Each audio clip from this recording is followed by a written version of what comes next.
New Thought Media Network.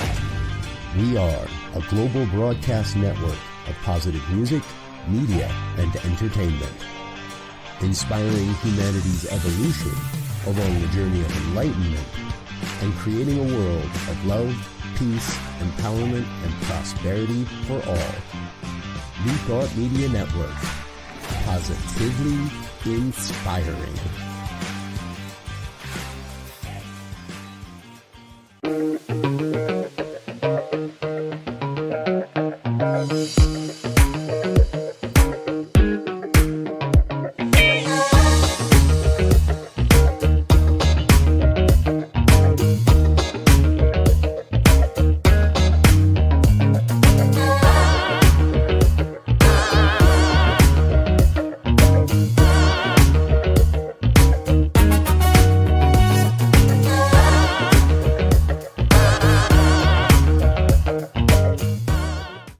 And hello again, dear ones. Dr. Robert with you over here.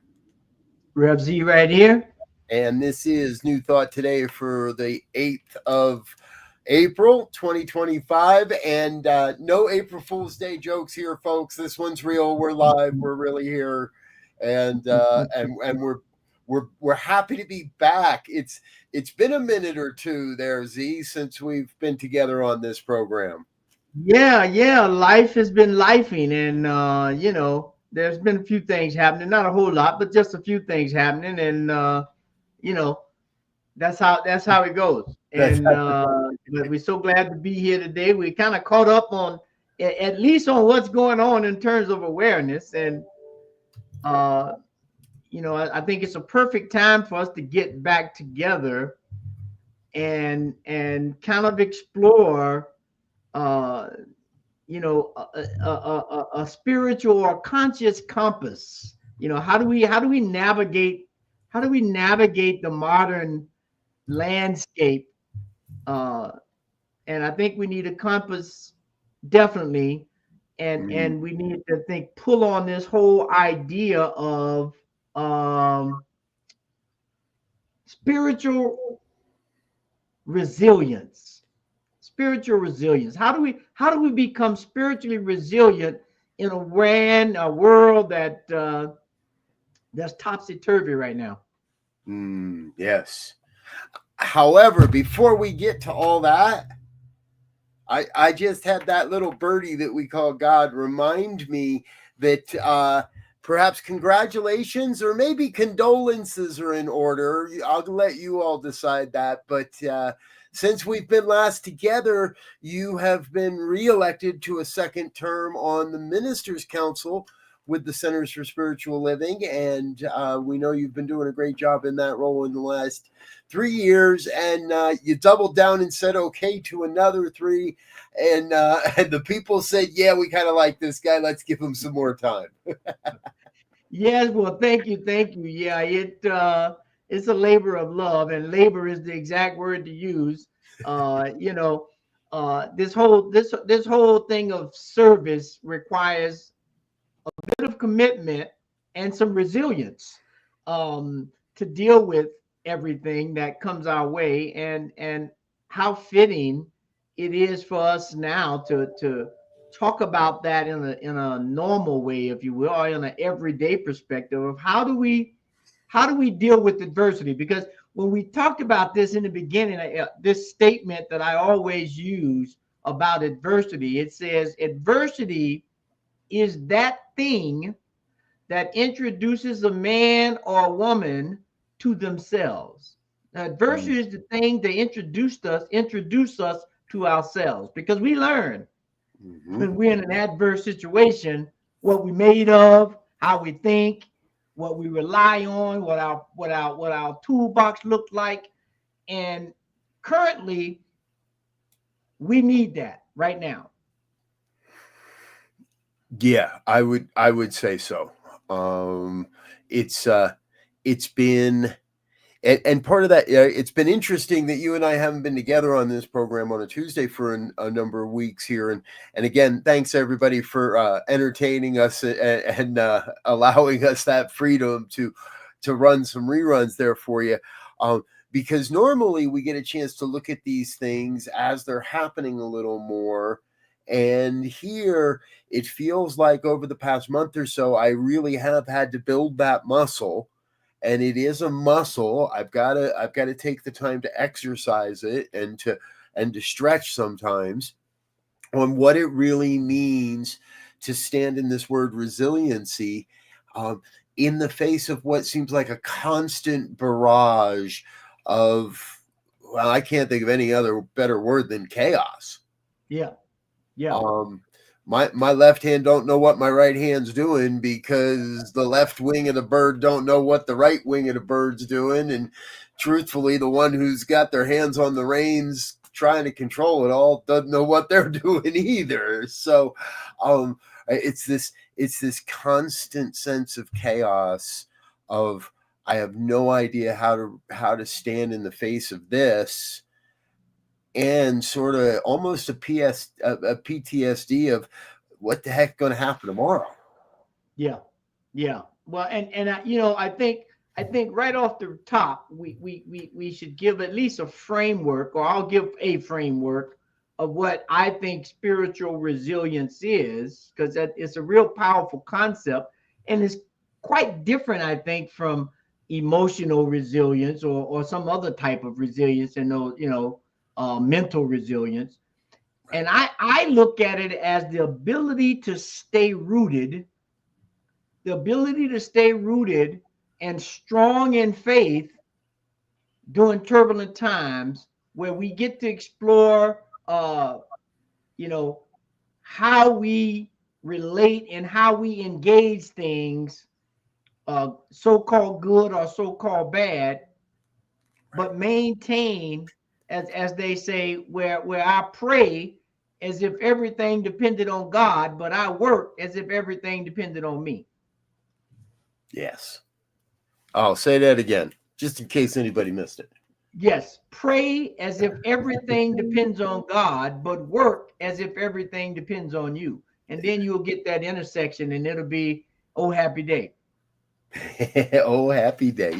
I've been, as you're sharing here, I'm reminded, I've been talking recently, reminded that, and I've seen this in a number of books, but one of them is The Trance of Scarcity by Victoria Castle. And in that, she shares this perspective that for so many of us, we have been so ingrained and programmed and raised from a perspective of scarcity, not enoughness, not good enough, not enough time, not enough of this, not enough of that, not. And we can break that cycle, and many do, but it's kind of like the bad penny that never really does go away. And it's so easy to slip back into that trance of scarcity when we're in the chaos, and this is where I think we agree in the spiritual resilience is that place that says, no, I'm not going to buy into that scarcity. It's easy. It would be easy, and it would be it's much simpler to just buy into you're right. There's nothing we're going to do except sit around and complain and moan and groan for the next 4 years until this is all over and we can move into the next, right? It's real easy to fall into that. The Democrats aren't going to do their job. It's real easy to fall into, what's my voice count? It's only one vote. It's real easy to fall into all those things. And now is the time to double down on that spiritual anchor, grounding that says, I've got to do my work. I've got to keep my consciousness above the line. I've got to be looking towards that good.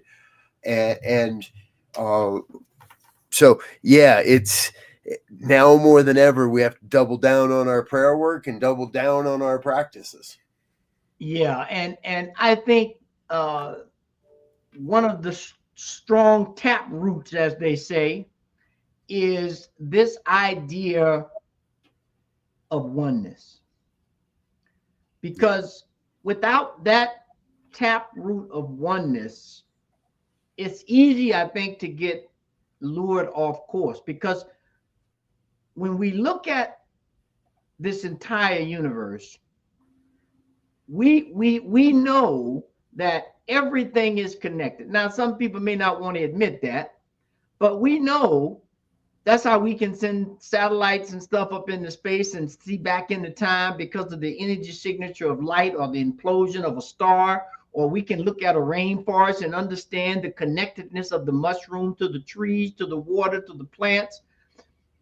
This idea that everything is working for the good of life creates a resilience. And if you examine the landscape, it anchors a faith that says it's done it before and it'll do it again. And so we have to begin, I believe, to start looking at these things and figure out, we have to get community, we have to get companionship, we have to spend some time in silence to be able to understand and hear the voices and the images of the divine that's everywhere. And when you are distracted by constant bombardment rather, of just stuff, it's very easy to get off course. And if your compass is not calibrated just right, you may end up somewhere you don't want to be. All this talk of compasses has gotten me reminded of I saw a thing recently, one of those memes somewhere, that I guess some tree has been found sticking out of the beach in Australia that is so big and so old and so petrified that it holds the record of the last time that the poles switched. Oh, wow. Here on planet Earth. Wow. Right? And as you were sharing, what you said was, this has happened before and we've survived it, right? And there's been a lot of talk that we might be closer to that next polar flip than people realize. I think we're a lot closer to a few things than people realized in our country. But if we look at that bigger picture, humanity has been here before and we've survived. Whether it's the flipping of the poles and a complete rearranging of our environment, or the flipping of our economic system and a complete rearrangement of our 401ks. And quite frankly, when we look back over time at ancient civilizations, we all find this thread of what basically is afoot right now, as I believe, that's transformation. We have the mindset, the approach, the tools, all of the things we've used to get us to this point have to be either abandoned or transformed to get us prepared to go the next leg of the journey. Because I mean, really, when you think about it, when we think about the computer, right? The modern computer basically hit the scene in terms of everybody understanding that in the mid 70s, mid to late 70s. Okay. Right? Yep. When they began picking up speed. So let's just say the 70s. So we're talking 50 years. So in 50 years, we've gone from a very big, clunky, if you will, somewhat rudimentary in terms of what they're able to do now, computer, to where we now have generative AI that can begin to really engage, right? And so we have to transform a whole way of living, a whole way of thinking, a whole way of interacting with people. And right now, that time is upon us again. At a more, not so, I believe, not so much at a technological level, although I think the technology is going to help push this, but we're at a level now where humanity has to transform our way of thinking, our way of engaging, our way of supporting, our way of debating ideas and coming to consensus and conclusions. Because if we don't, we will find ourselves again without that compass somewhere where we don't want to be. And I'm not giving any suggestions because I don't want to be there. I got you. You know, um, it strikes me, yeah, as you're sharing, yeah, because right, this used to take up a floor in an office building. The computing power of this, the computing power of what we sent to the moon, the computing power of the very first MP3 player that came out during our lifetime, it is minuscule compared to what we have available to us now. And so it keeps striking me on this. We've talked, I think, a lot in New Thought about transformational leadership.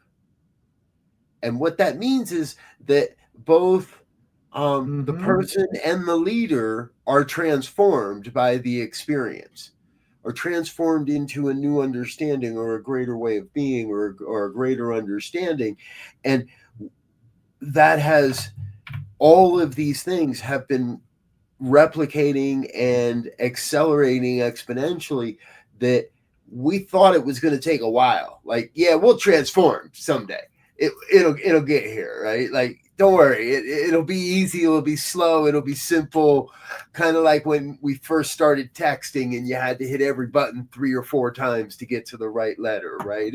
It'll come on gradually, but that's not what's happening. The reality is the transformation is here. It is happening. It's happening a bit more rapidly than I think most people anticipated or would like.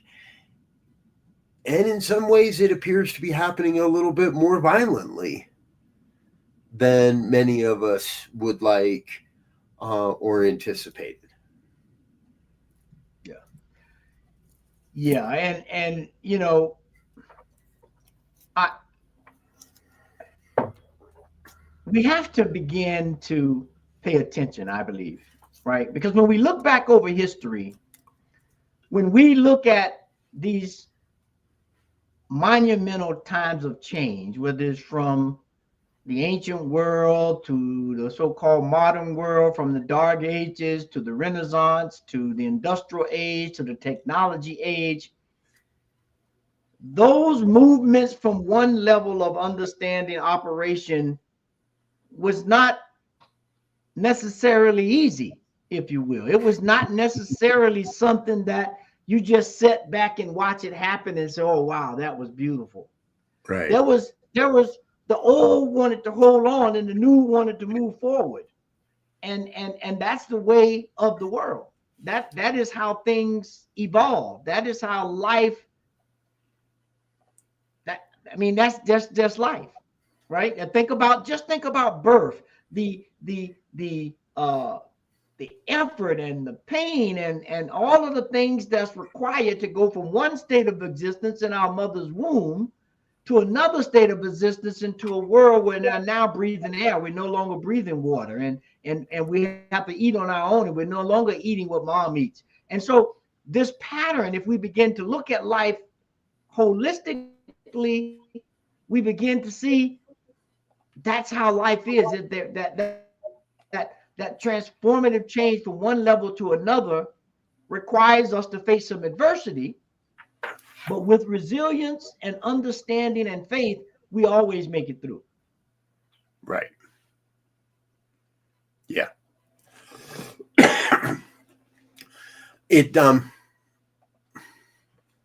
I'm reminded a lot of right now of a blog post, a Substack that Reverend Dr. David Alexander wrote this past week. And it's called Bloom in the Fire. And part of what he's speaking about is that it is necessary right now to go through the chaos that we're going through. It is necessary to build that sense of resilience. It is absolutely, and the promise in all of this is that if we just sit on this side of the fire and say, "Oh, how horrible," we shall not be transformed. You are not transformed by sitting on this side of the fire. You are transformed when you go through the fire. Once you reach the other side of the fire, and so we've been saying it before, and I got a feeling we're going to keep saying it for a while here, right? If everything's not all right, well, then it's not the end, because everything works out in the end. And if things aren't working out, it's not the end. And we have to be tempered. We have to be forged in this fire to bring forward a world that works for everyone. Yeah. Plain and simple. Yeah. I love the statement that Thich Nhat Hanh made, which was, without mud, there is no lotus. Right. Lotus flowers grow out of mud and muck and maya. And without that, there is no lotus. And so, I mean, just that simple statement, and if you take it and visualize it and understand it and just sit with it in meditation or prayer or contemplation, or musing, whichever spiritual tool you have at your disposal in terms of how to deal with issues, or as someone I was talking with the other day, how do you live now in critical thinking mode, right? Because now critical thinking is being thrown out the window. It's given some bad labels. But how do we begin to understand take these simple statements, without mud, there is no lotus, and go deep into an understanding of what that means, and then transform or transpose rather that into our lives when we face a situation, or when we consider ourselves to be stuck in the mud, or whatever you come up with your musing on that question. And that's what's at hand right now. And as a result of that, those who do the work will get the benefits. Right. Exactly.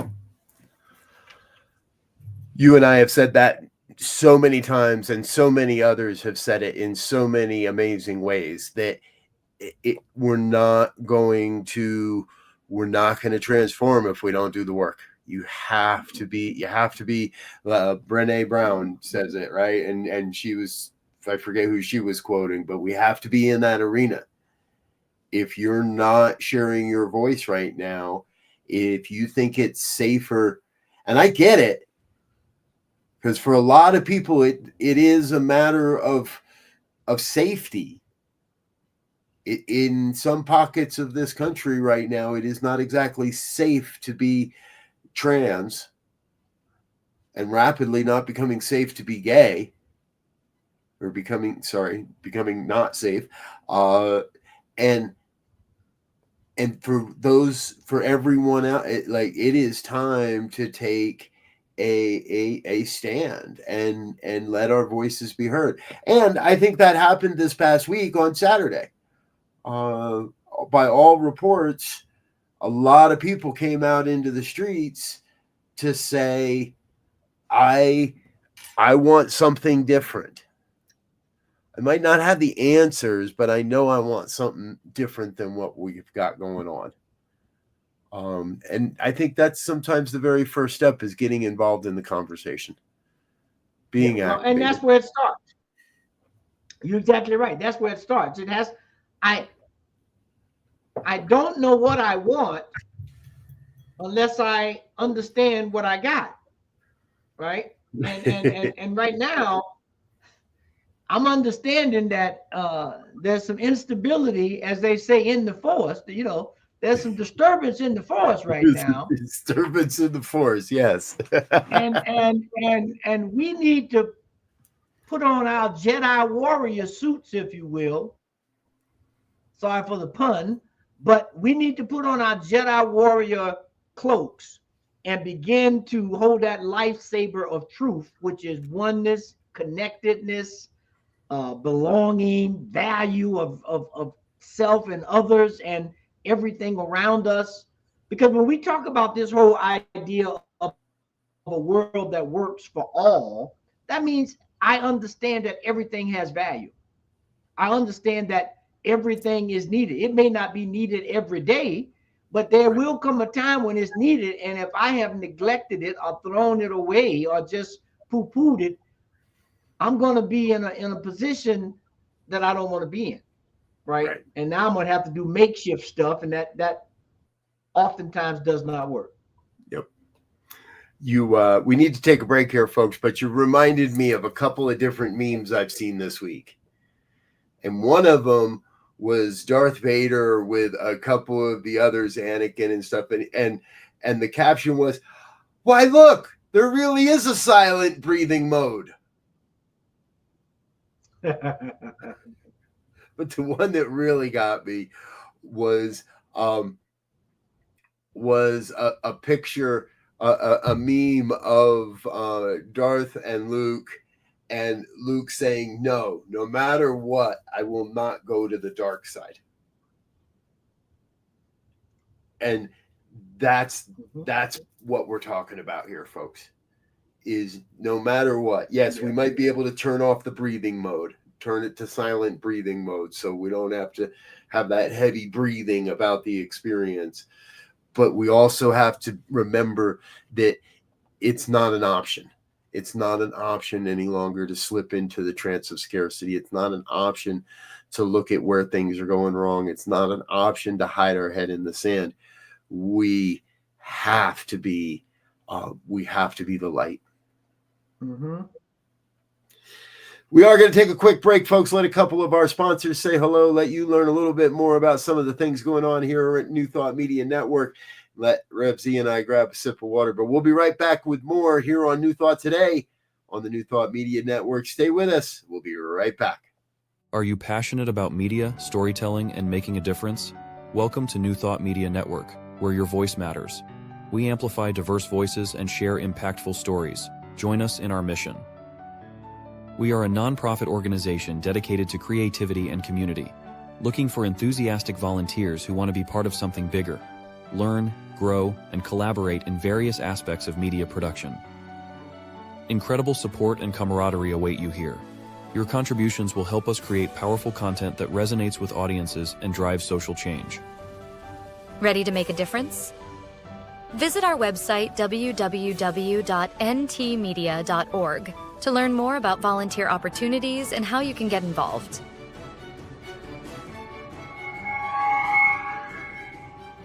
Find our volunteer inquiry under the Engage tab on our website, or visit www.ntmedia.org/volunteer.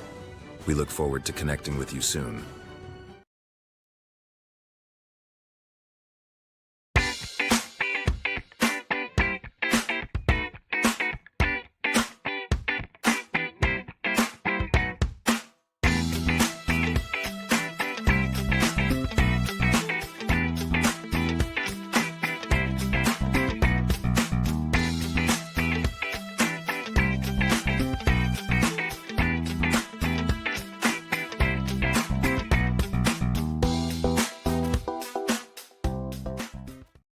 And we're back with more of New Thought Today here on the New Thought Media Network. Before the break, my co-host Reverend Zia here and I, we've been exploring this idea of resilience in the face of, what I've been calling chaos and how we apply spiritual principles to be able to overcome these challenges. Of course, we did somehow find our way talking about Star Wars as well, which is not all that uncommon on this program. Reverend Raymond, if you're out there, I imagine you're being attracted to this conversation. We'll use the Force to draw Reverend Raymond into this, but and anyway, it brings me back, Z, right? Where for you, what's the most transformative? What brings you back to that place? Where is it that you find it the easiest to stay out of the chaos, to turn away from the scarcity, to turn away from the doubt, and bring yourself back to the truth? Well, a couple of things. One, I have this affirmation, if you will, or this touch point that speaks to this idea that I trust the process, right? A long time ago, I when I was in college and was pledging my fraternity, there was a statement that when you are meeting just what others have met. So eyes is from a poem, eyes front, head high to the finish, see it through. And so I trust the process and embrace the challenges as opportunities for growth. You know, and I think about this statement that Ernest is reported to have said, something to the effect that life is not just something to be endured. It is to be lived in joy and in fullness without limits. And oftentimes, it's when we're up against the trouble, we meet it squarely face to face, that we find a way through it, that we find a new way, a new opportunity, something emerges out of that space, and I trust that's happening right now because I trust the process. I've seen it countless times in my life where I thought I was down and out for the count. Right. But I maintained the faith, even if it was raggedy faith, right? I'm scared to death. But Yep. it came through just because I held on. Yep. And that's right. That is that principle of it's always darkest before the dawn. Yes. And yeah, one of Ernest's greatest quotes from my perspective: to desert the truth in the hour of need is to prove that we never knew the truth. Right. To turn back now. To turn back now means that I've just invested 20 plus years of my life in a philosophy that suddenly doesn't work. No, I've got too many examples, too many places where I've witnessed the power of this transformative teaching, the science of mind, new thought, and watched it transform people's lives, that I know that wasn't a fluke. I know that wasn't luck. Right. I know there was something there. Right. And I know that something is still here, and that we all still have the power to control the conditions of our lives. I think we just need to bang the drum. I mean, that's there. I'm thinking here now, and I'm thinking about this poem again. Now I started thinking about when I was pledging it, but we had to learn and recite the poem Desperado. And the very first few stanzas of this poem, I think are very appropriate now, which goes, go patiently amidst the noise and haste, and remember what peace there may be found in silence. As far as possible, without surrender, be on good terms with all things. Now it says people in the actual poem, but we have to be at peace with all things, Right. and allow the unfolding of it to take place. Ernest would always say, you don't go and plant whatever it is you're planting today and then go dig it up tomorrow to see if it's growing roots. You have to allow the process to take place. Right. Exactly. And that again, it brings us to our theme, right, folks? We're talking about resilience here. We're talking about how to build that resilience, how to remain strong in the face of adversity, in the face of challenging times. And it's not to try to say what is right and wrong here. I think there's and I'm seeing it more and more on all sides of the political spectrum, a sense of we've never been here before, or we don't remember we've been here before. I did see a meme recently that said, here's how we know tariffs don't, or here's how often tariffs work, or something. That's not the right way, but it was basically pointing out that the last time we tried this kind of tariffing towards other countries was more than 100 years ago, which means everybody that was alive at the time to experience the consequences is already gone. Mm-hmm.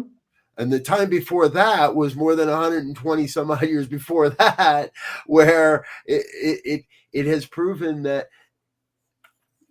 we sometimes it took that long for the people to forget that certain things don't, and we try them again, and we try them again, and we have to be resilient in knowing that this economic approach did not work and does not work. And as you started our show with here today, and we're still here. Yeah.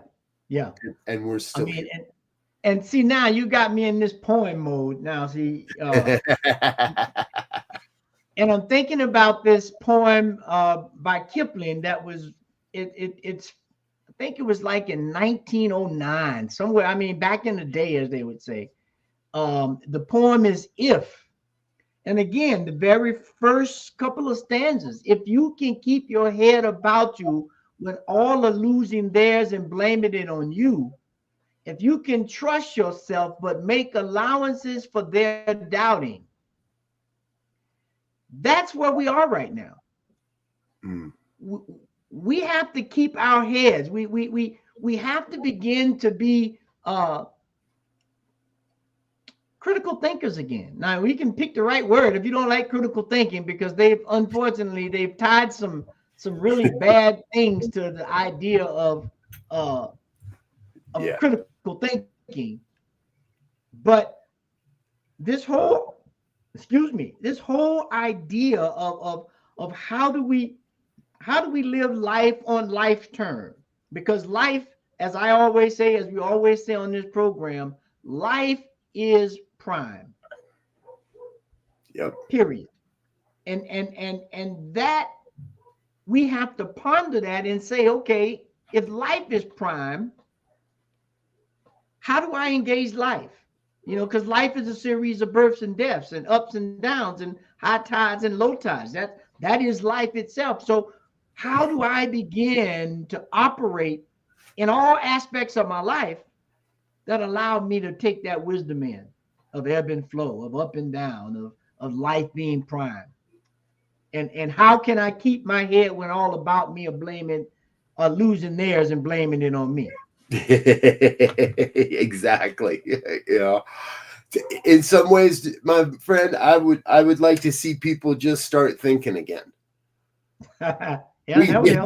We get to the critical part in a little bit. Let's just get back to thinking again, because from my perspective, as a society, we have become a little too reliant on just, oh, that sounds right, and oh, that fits my agenda, and just passing things along without even the thinking part about it.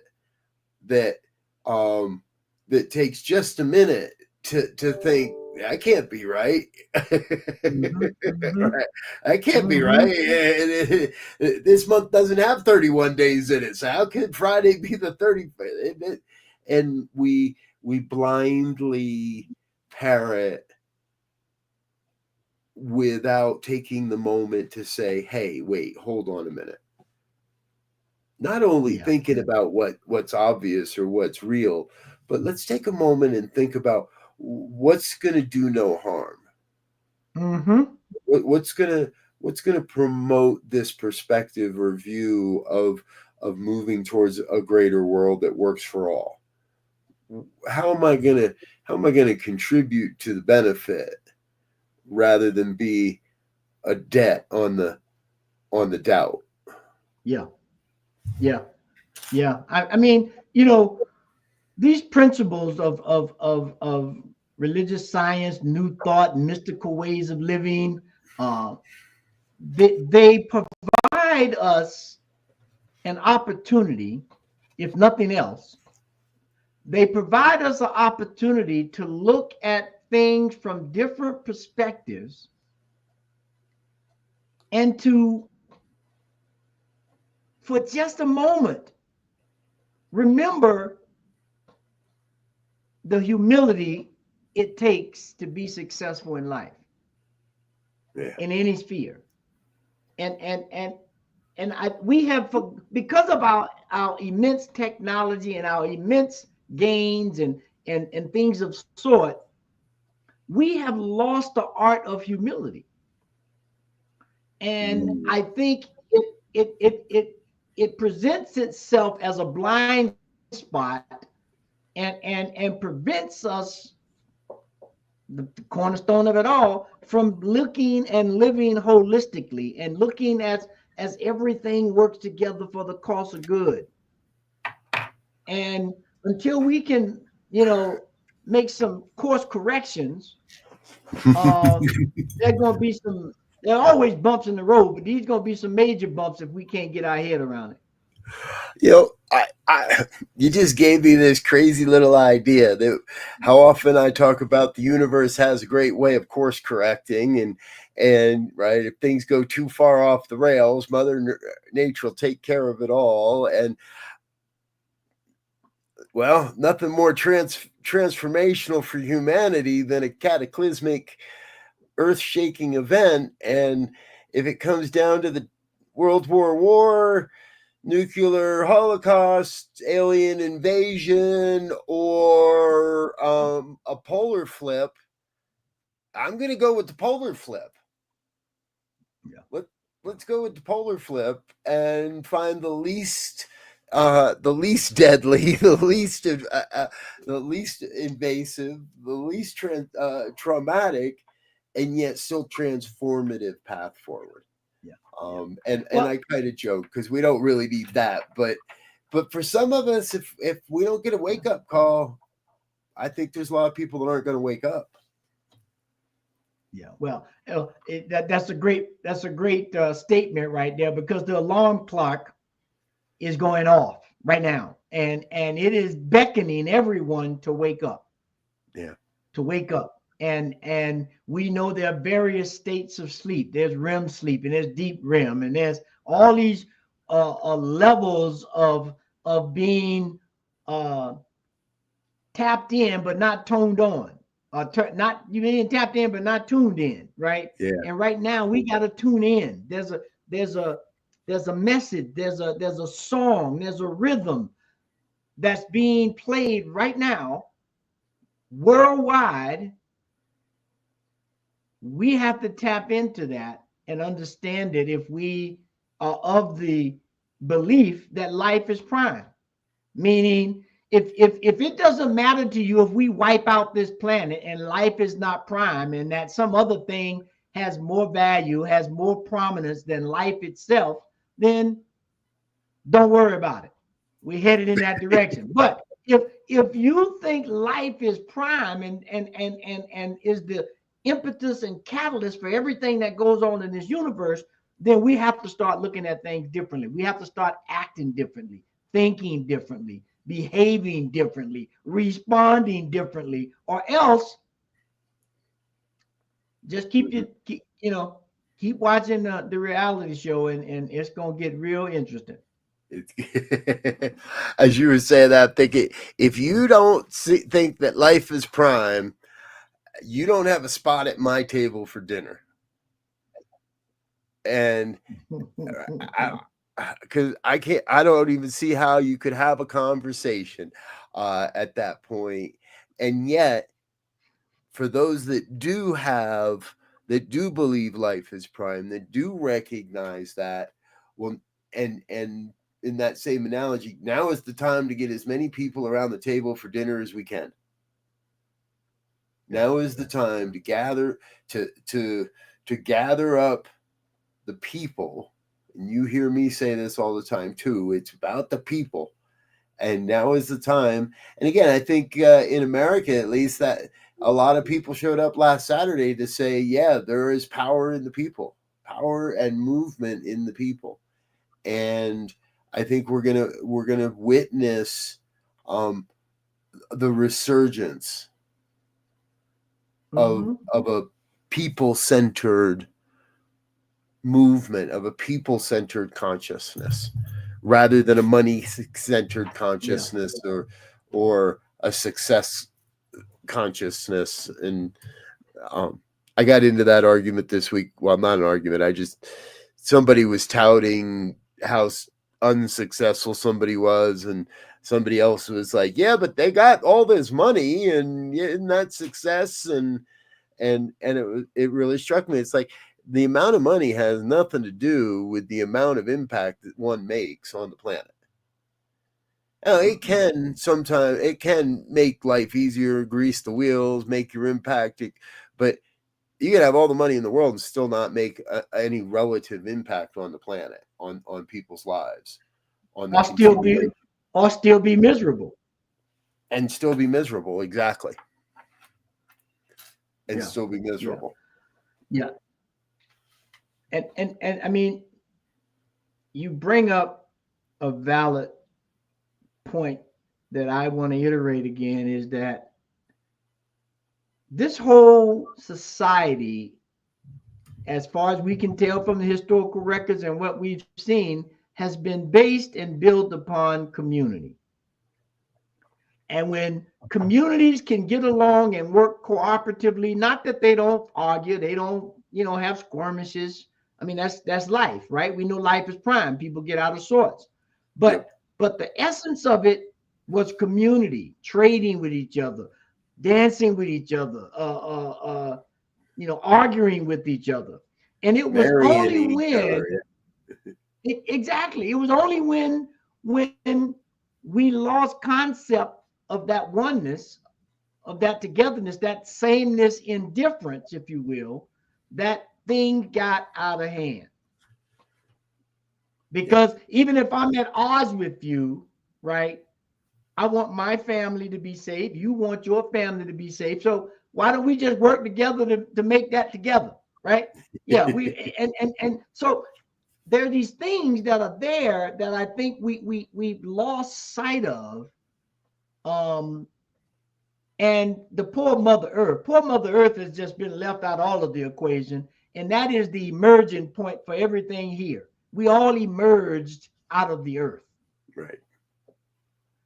Right. That's why we take vitamins. People say, oh, no, well, when you take that vitamin, guess what you're taking? You're taking some copper, some iron, some zinc, some magnesium, all these things that are in the earth that some people call rocks and inert, unliving things.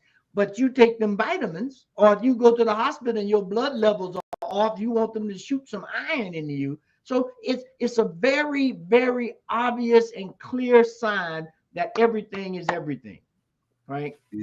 Yes. As they say from ancient Egypt, all in all. All things are in all things. At greater levels or lower levels, but everything is everything and all in all. We have to get back to that ancient remembrance. And then we'll begin to make some real transformations and make some real discoveries, because you think about the things that these ancient societies did with no technology as we understand it, that with all of our technology today, we can't duplicate it. Right. Nobody is building pyramids today. They're still marveling at those that were built ancient times ago, trying to figure out how'd they do that.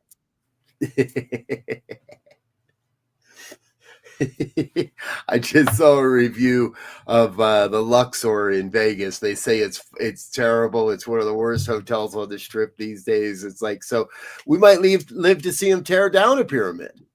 But I agree with you, Z. Right?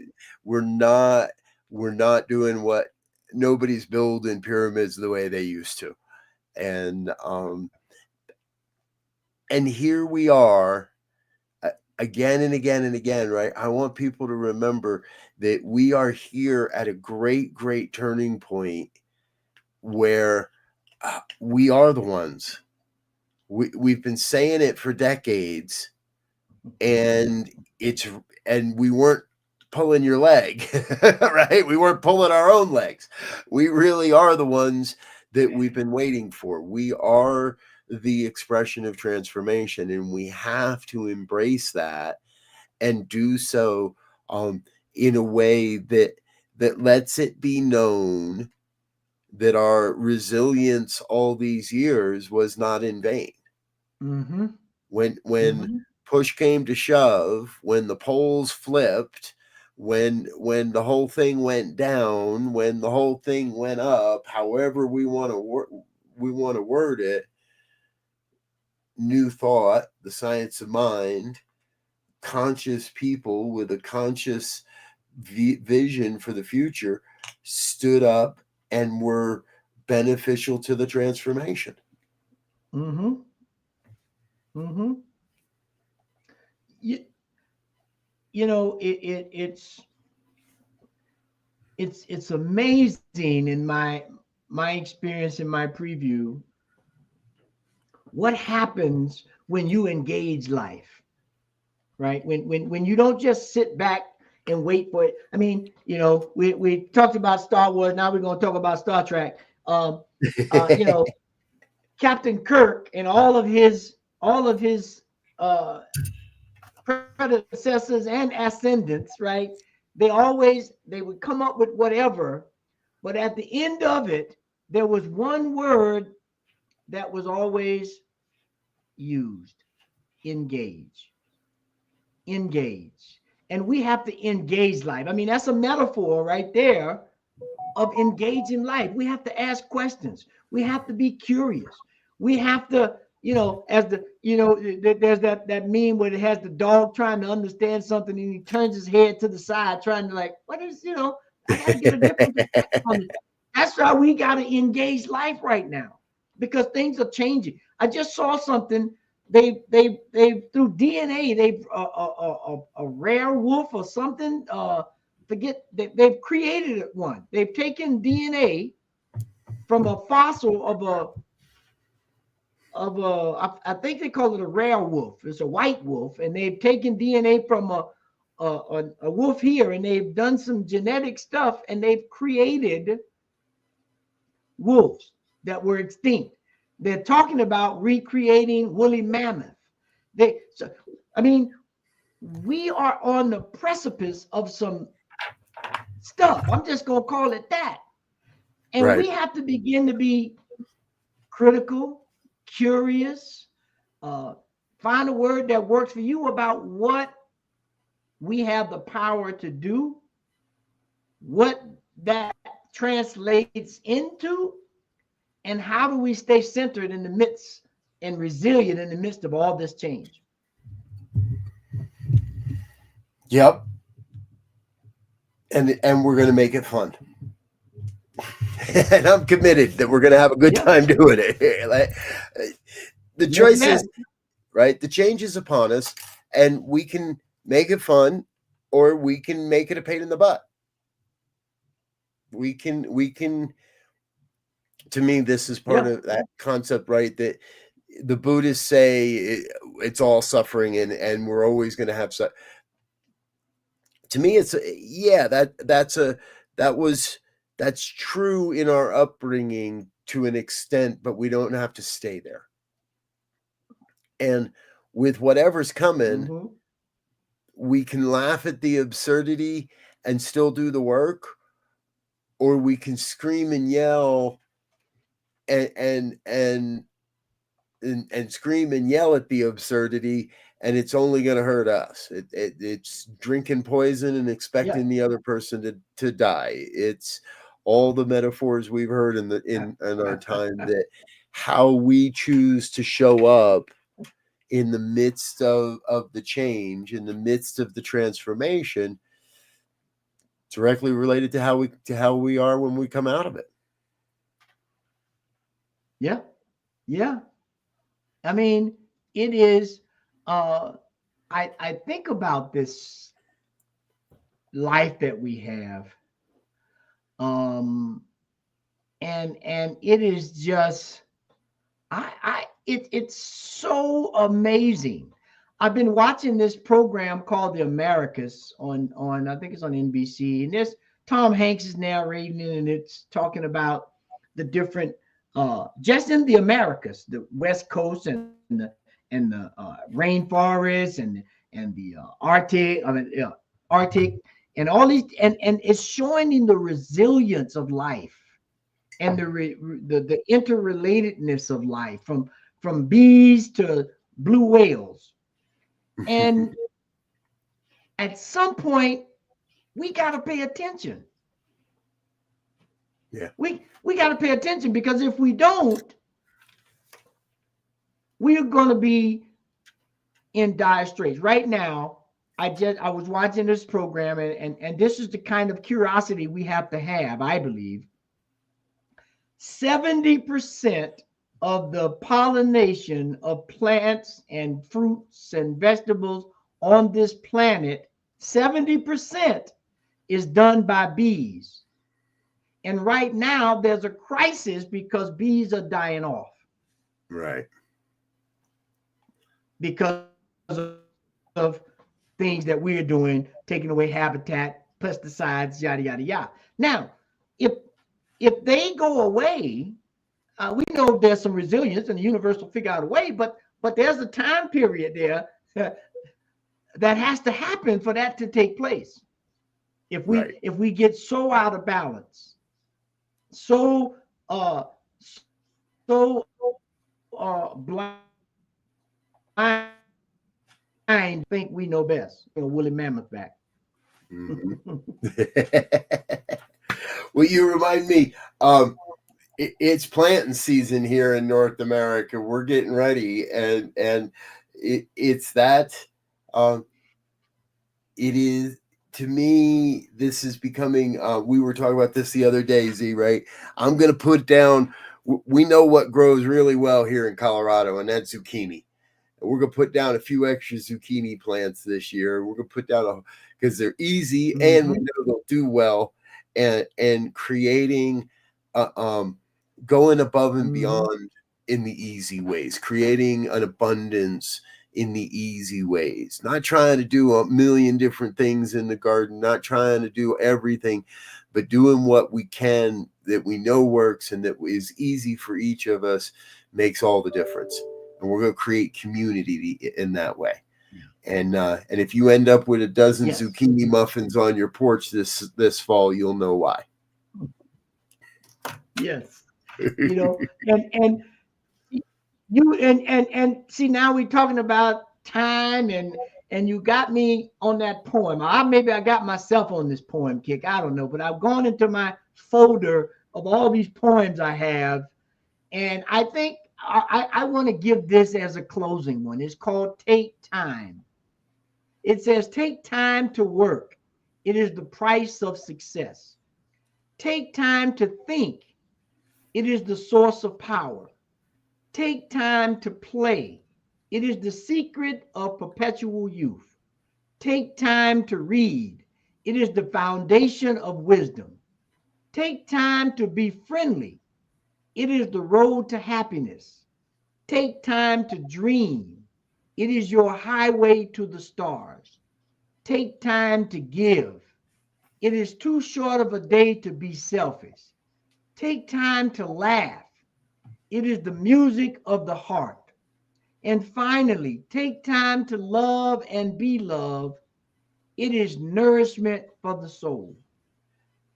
That's the mantra that we got to start. That's community building right there.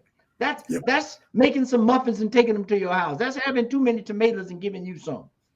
Yep. We have to do this now before we get to a tipping point, and there's no course correction. It has to go through the process and laws of the universe and crash, and then you got to start again. Let's not go there. Let's not go there. All right. Here's our final word for the week, folks. Let's not go there. Let's go towards some community building, some love, some peace, some joy. I'm Dr. Robert on behalf of my dear friend, Reverend Elzia. We're going to get out of here. let you get into the rest of your day. Please do tune back in at 4 o'clock today, Mountain Time. Roots and Branches of New Thought with Reverend Dr. Ruth Miller is a fascinating program. I really encourage you to check it out, or check out the archives and the playlist with past episodes as well. On behalf of everyone here on New Thought Media Network, thanks for being with us. Until next week, we wish you peace and richest blessings. Bye now.